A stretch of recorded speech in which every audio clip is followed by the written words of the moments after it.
Okay. Hi, everyone. I think we're going to get started and other people can join.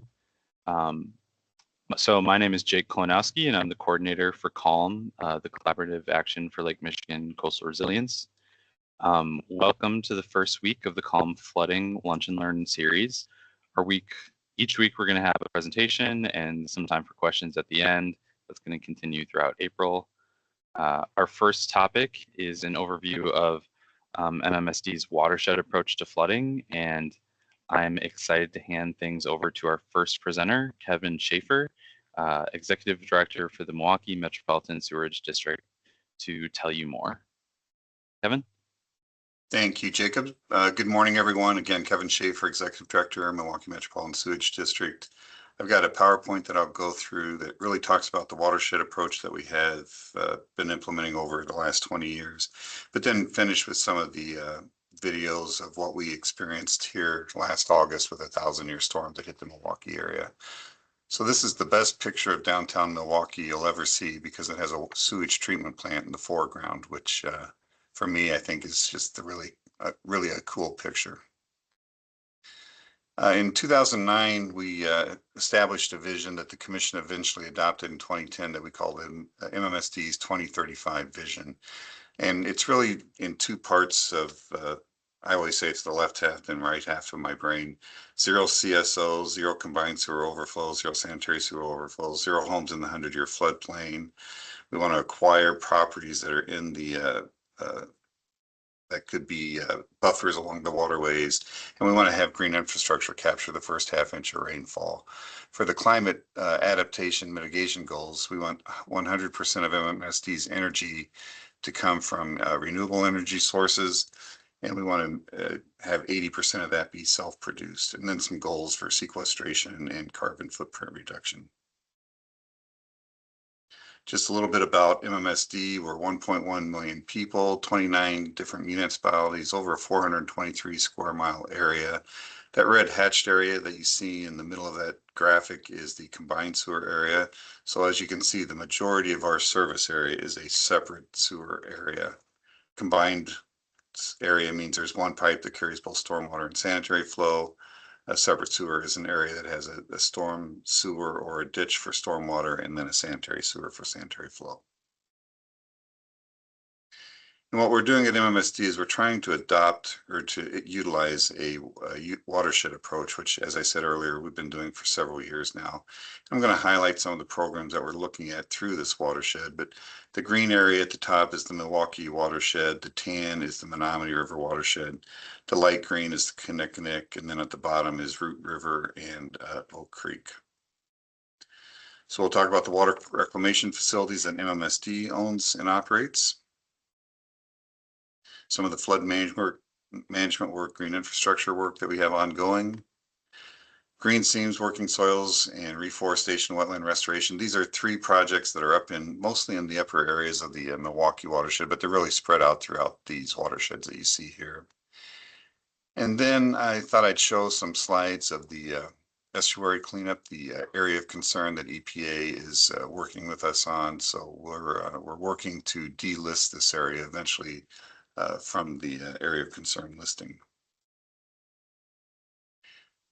So first off, with the water reclamation facilities, we have 2 plants. Here's that same picture during the day of Jones Island, of downtown Milwaukee, the home bridge right there. And then South Shore is down in Oak Creek. On a normal day, both of these treatment plants are treating around 60 to 70 million gallons a day each. They're platinum award-winning plants, so they do a very good job of cleaning the water that comes to them. On a wet day, like today, it's raining here, we could get up to 390 million gallons at Jones Island and 300 million gallons at South Shore. And we take the biosolids from that treatment process and we produce a fertilizer called Milorganite, Milwaukee Organic Nitrogen. We sell this on the open market. Please go buy some. It helps my revenue, helps my utility pay its bills. And what's interesting on this is we're celebrating the 100-year anniversary of Milorganite. We've been producing this since 1926. So you'll see some social media posts about the 100-year anniversary of Milwaukee. It's a great fertilizer that really, it doesn't burn your lawn or cause some of those other problems. As you probably know, we have a deep tunnel system. The left picture is the original deep tunnel that came online in 1993. The other two pictures are the 27th Street Tunnel and the Northwest Side Release Sewer Project. We have 521 million gallons of storage available around 300 feet below ground, where we can store that water and then pump it up into the Jones Island treatment plant to treat it. And we have 3 70 million gallon a day pumps to dewater the tunnel once the storm passes.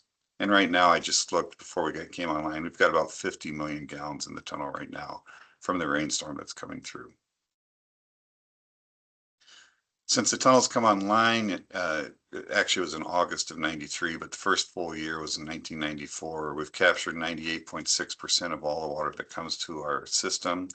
EPA requires us to be greater than 85%, so we're well above that federal requirement in the state as well. So it's a very good system. We still have overflows, and we're trying to do what we can to reduce the volume and the number of those overflows. We also have flood management jurisdiction here in the region, and we're in the process of a massive flood management program to try to remove concrete lined channels that were installed in the 1960s, replace them with natural waterways, and you can see some of the pictures. There's still areas that we need to armor some of the stream bank, and you can see that in the bottom right. But the pictures you see, upper left is Lincoln Creek, upper right is Underwood Creek, Kinnickinnick River is the bottom right, that's Pulaski Park. We rebuilt this park, put in new amenities there. And then the bottom left is County Grounds, which I'll show you another picture of here in a minute. County Grounds is a large flood management storage facility along the Menominee River. I feel like I'm talking really fast, so maybe I am, maybe I'm not. Green infrastructure, we're trying to manage water where it falls. So that drop of water, when it hits urban, rural, suburban areas, we really want to try to slow that water down. If we can, keep it out of the sewer system. That means we have less rainwater that we have to treat. But it also brings back habitat, it brings back community, and it's just been a really great project initiative for us. We're actually at 170 million gallons today as I speak. This number changes constantly, so we're always adding. But we're redoing schoolyards, as you see on the left. We're putting rain gardens into neighborhoods, and the bottom right, you'll see some rain barrels, but also a green roof. So trying to manage the runoff from a very impervious area. Here's some more pictures of green infrastructure. We're putting in porous pavement, as you see in the upper left, bioswales in the upper middle and on the right. In the lower left is we have a variety of overpasses in the Milwaukee area, which are great rainwater collectors. And as you can see, the downspouts coming off of those highways, we're intercepting that flow and putting it into rain gardens similar to the one you see here, which is under the Marquette Interchange downtown, trying to keep that water either from running directly into the rivers, which would send pollutants into the rivers, or from keeping it going into the combined sewer system, which would overload that system. So again, trying to manage every drop of water we can from the point it hits the surface to when it is treated or released to the natural environment. On a larger green infrastructure program, we have something called green seams. And as you saw on that map before, this is in the upper areas of our watershed. And what we're doing is we're purchasing land. Right now we're over 5,500, I think this is over 6,000 acres today. We're purchasing land that used to be wetlands or it's in the floodplain, and we're putting a conservation easement on that land so that it cannot be developed moving forward. We do not want this land to be paved over, forcing water downstream and flooding folks out. It's a great program for reducing flooding, but it's also a great program for climate adaptation mitigation efforts, because now, and you'll see in a bit, I think we're reforesting some of these areas. We also know we're the dairy state and we need to work with farmers in the areas. So we have a working soils program. This has been a great partnership with the USDA, where we are working with the farmers to either change their farming habits, to reduce runoff, to reduce the number of amount of fertilizers that they're putting on the land. So it reduces stormwater runoff, it reduces pollution. And we're doing this on a watershed scale. And I think we're around 1,700 acres still with this program. And this is the reforestation and wetland restoration project. So we know that we need to try to restore the natural ecosystems in some of these lands that we own or areas, either municipal land, whatever. So we have established this program with the goal of planting 6 million trees and restoring 4,000 acres of wetlands within the Milwaukee area. This will help with stormwater runoff. It will help with flood management, but it will also do have a huge impact on climate change as we move forward. And if you haven't guessed, myself and others at MMSD believe the climate has changed and is changing. And then I talked about the area of concern. I'm not sure if everyone knows who John Gerda is, but he's a historian that's famous here in the Milwaukee area. And he is quoted as saying that this program will fix the sins of our fathers. The upper left picture is the Clutch Dam fish passage. I'll show you a picture of that same area during the storm last year. That was completed approximately 2.5 years ago. Upper right picture is what we call the Dredge Material Management Facility. This is a $125 million storage vessel that's being built along the lakefront that once it's completed by the end of this year will take contaminated soils. EPA will dredge the inner harbor area, put those contaminated soils into this storage vessel, and this will create 42 acres of land that 20 or so years from now can be used for any type of development, whether it's a parkland or an extension of the city, whatever. Lower right is what used to be the Esterbrook Dam. We tore that out in 2018. This was a dam that was not functioning anymore and was a fish passage issue. And then the lower left is the Burnham Canal, that blue circled area that you see. This is a man-made canal, and we just approved at my commission the final design for this. We're going to convert this long linear canal into a wetland. And of course, we have our famous Leonard skimmer boat, which goes along and collects trash along the waterways. It's about to go out for the season, go out into the waterways for the season in the next couple of weeks. And we did a naming contest. That's how we came up with Leonard Skimmer, which was a lot of fun. We also want to try to recover resources. We're doing that with Milorganite, recovering nutrients and using that for fertilizer throughout the country. But we're also looking at going to 100% renewable, which was in that vision that I talked about. As of right now, we're about 28% of our annual energy is coming from either solar, landfill gas, or biogas. Lower left picture is 3 turbines that we installed in the 2008 to 2010 timeline. These turbines burn landfill gas, which we get from a local landfill, that they clean the gas up and pump it to us, and we treat it, or we use it at the turbines to produce electricity. Upper right is solar panels that we have on one of our buildings at Jones Island. And then the spheres that you see at the bottom right, those are storage vessels for the biogas that we produce in our treatment process at the South Shore plant. Right now, South Shore, on a day when it's not raining, is 100% powered by renewable energy. Okay, the nightmare. This is August 2025, South Shore flooding. These are some videos. Hopefully they work, and I'll show them to you. This is South Shore. So this is the inflow point where the water was coming in. You'll see this weird structure that had never been overtopped before. Now you'll see this.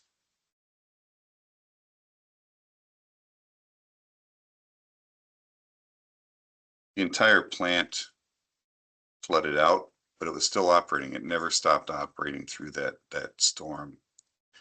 I showed you that aerial of the Clutch Dam with the fish passage. The fish passage is going off in the distance and coming around here. Right here is where that dam is, and you don't see it. We had over 15 inches of rainfall hit the area, and this is the Milwaukee River. You should see a dam right here, but the water was so deep it was flowing right over the top and inundated the entire area. Not something I wish on anyone having to live through. Just some pictures of other flooding. This is Indian Creek and Fox Point. This is an area where we completed the 100-year design storm improvements. But again, this was a 1,000-year storm that hit. But as you can see, even with the high water elevations, the project did pretty well to reduce flooding in that area. Still a lot of basement backups just from the magnitude of the storm that hit the stormwater systems. But the creek itself functioned pretty well. We were out, that was a Saturday, Sunday. We were out Monday taking high water marks. This is Lincoln Creek near 60th and Custard. As you can see, significantly out of bank, significantly flooded. And we completed this project as well, 100-year storm. I showed you the picture earlier of County Grounds, which was a completed flood management project. This is on the Menominee River. You can see this downtown city skyscraper off to the background there of this picture. This basin held 160 million gallons from the Menominee River during the storm, preventing that from flooding businesses and homes downstream from this location. And as you can see, there's a historic cemetery that flooded during this as part of this.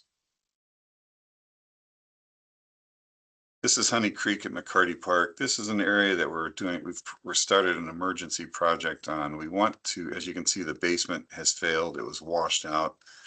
What happened is we have this grate over this culvert, and this culvert runs under State Fair Park. If you've ever been to State Fair, there's a huge culvert that runs underneath, and we're trying to keep debris out of that culvert so it doesn't clog.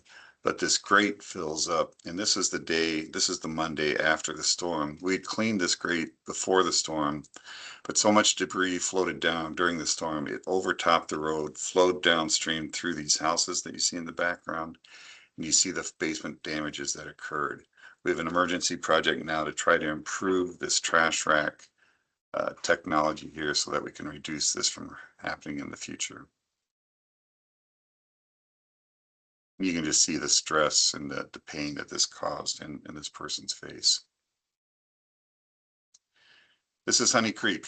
DNR was a huge partner with us to help fix this, but the storm came through and it just pulled up these slabs of concrete and threw them around like dominoes. These concrete line channels are what we're trying to remove. We just haven't got to Honey Creek yet. And so we had to go in and do an emergency repair, and the DNR helped us immensely with the permitting and getting this done. And so we completed this work in February to basically clear out the concrete rubble that you see there, stabilize the creek that's left.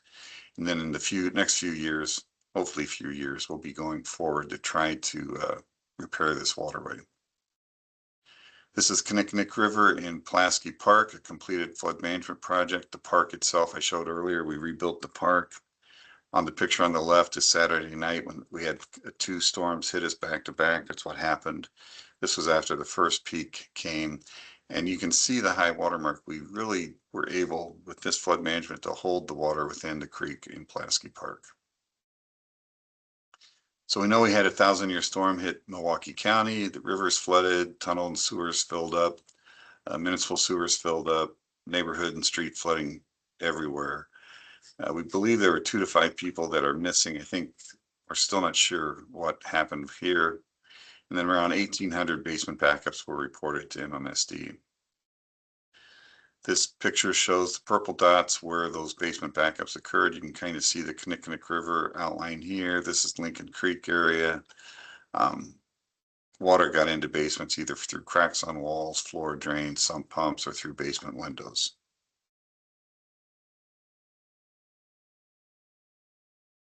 So we know that Jones Island water reclamation facility operated through the storm with no damages. South Shore was flooded out, but it continued to operate. Flood management projects reduced the flooding even when inundated by such a large storm. So it shows a success for the work that we've done so far. Our green infrastructure functioned well as it could. And approximately 2,500 structures have been removed from the 100-year floodplain since 2000. So we've already removed 2,500 from the floodplain by not removing all those homes, but just reducing the floodplain itself. But following the storm, I asked that we start accelerating the remaining of our projects from our flood management. So the 35th Street Basin, we've accelerated all 4 of these, but the 35th Street Basin will start construction hopefully by the end of this year. It'll go out for bid in September. Jackson Park will go out for bid into this year, and we'll start construction early next year, first half of next year. Wilson Park, we are just starting the preliminary engineering for that project, and Alro Steel is a project that's tied to the timeline of Wilson Park. And I always end up with this one. If you know John Gerda, I just like this statement that he reads.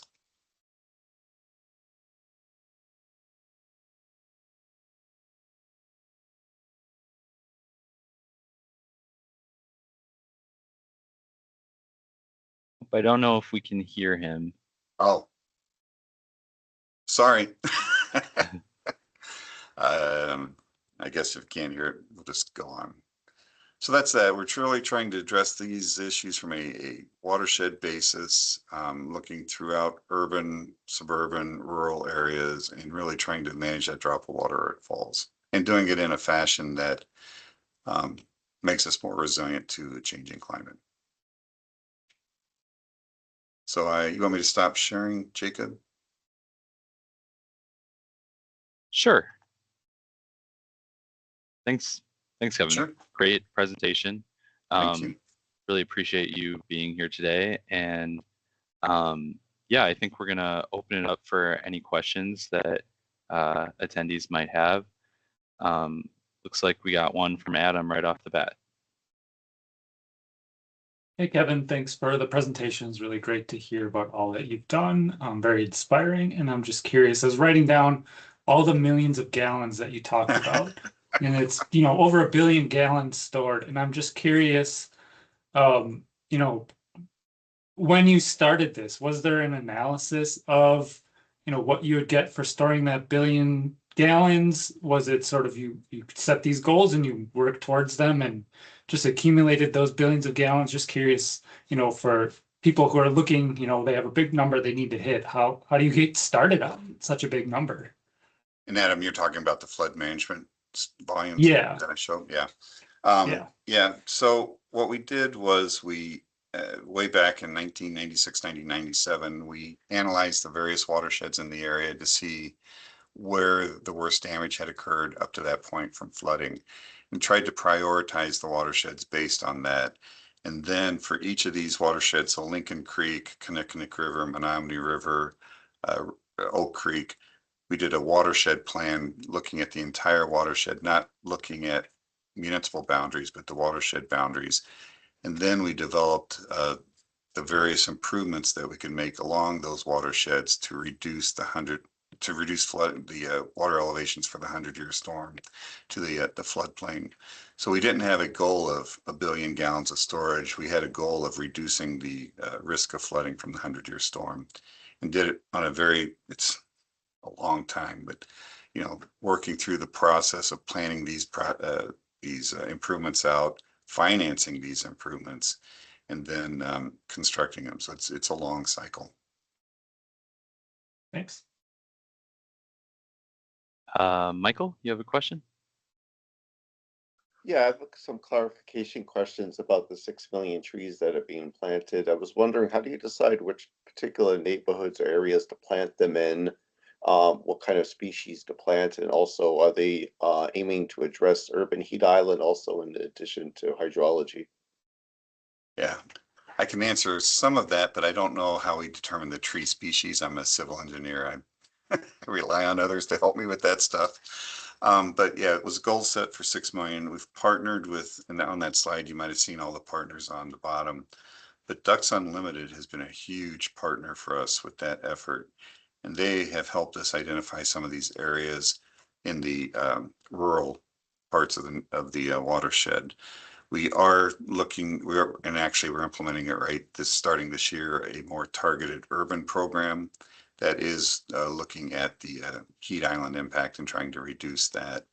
But it's really where we can find willing partners to plant the trees. Mequon Nature Preserve, which is in the Milwaukee River on the north side of my sewer service area has been a huge partner with planting trees there.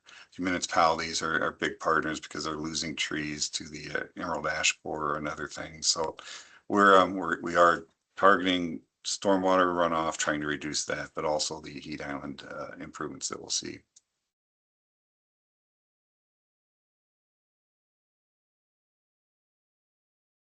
Thanks, Kevin. Janet? Hi, thanks for this. You might have partially addressed this, but can you say again what means you have for tracking the amount of green infrastructure that's being implemented and how it is progressing toward your goals? Sure. Yeah, so we set a goal in the vision for 740 million gallons of green infrastructure, and that was determined by capturing the first half-inch of rainfall across the service area. So that's where the 740 came. Right now, I think we're at around 170 million gallons of that 740, so we're progressing towards that. We have a GIS system that we use to track and locate where these facilities are at. And we're partnered with Pheasants Forever, other folks that help us maintain these areas as well. So it's a GIS system that tracks it. We count the storage as if it was empty. So, you know, we could have a back-to-back storm, but we're counting it every time it rains, what that volume of storage is.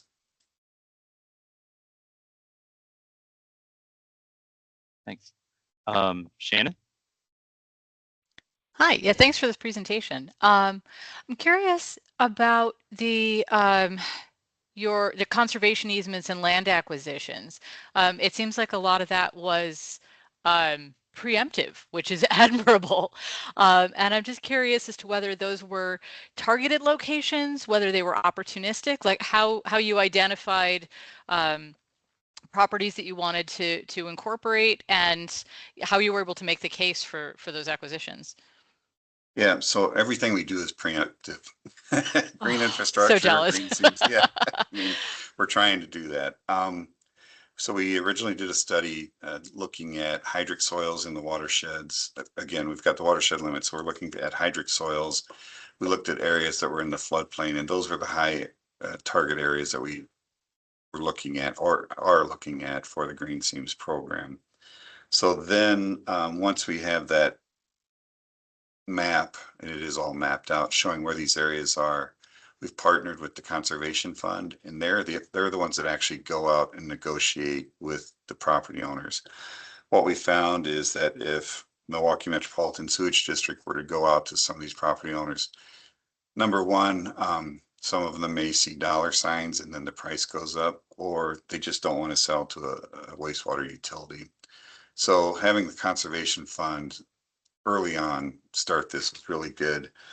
Today, I think most people know that we're behind what they're doing, and so that's really been a great evolution of that program. So it's a ongoing effort. How we sell it, I think you asked to the property owners. A lot of these are farm fields, and some of them are fields that have flooded out quite a bit, so they're not very productive, and or they're wetlands that have been farmed over.